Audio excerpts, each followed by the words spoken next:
Birisi baksay büyüklük eyleyip, tuğyanlık eyleyip, mal özün kudurduptu, aba kudurduptu, avcah kudurduptu, diminiyle yoldaş olamayın. İlla bir halede get yanına, özüne nasihat babınca vermeye yediyse get zararı yoktu.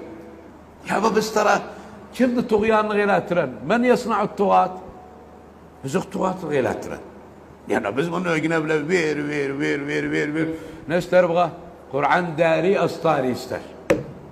Sani yerdikçe yakında. Gel bak yasılara. Bazısının büyüklüğü bes ökküsü de oturmaktı.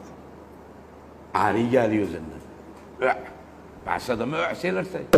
Maalesef 7 alamın yasına ökküsü de oturmak işte büyüklüğü. Tamam. Allahu Ekber. Özük la ya'riful qara'a ve lel kitaba khiyeti biyeti qaraçlamaz. Kur'an. Arvadına sileşemez. Aktari ökküsü. Ve ökküsüde ne var? Ulayın da öyle Allah şuna diyor. Yok telekler emin mi?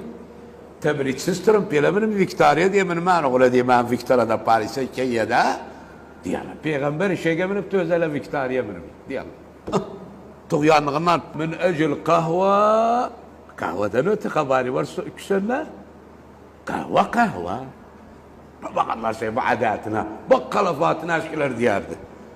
Geçiyse yasa ya sahibisi.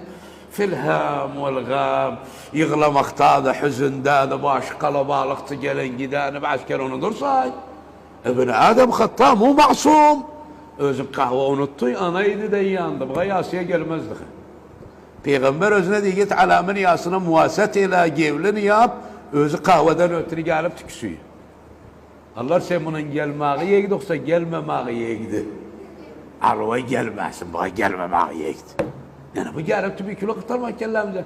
Kahveden ötürü küsen, kürsüde sadrül mecliste oturmaya gelse ya sen benden bir hayır olasın sana. Ya ahvan,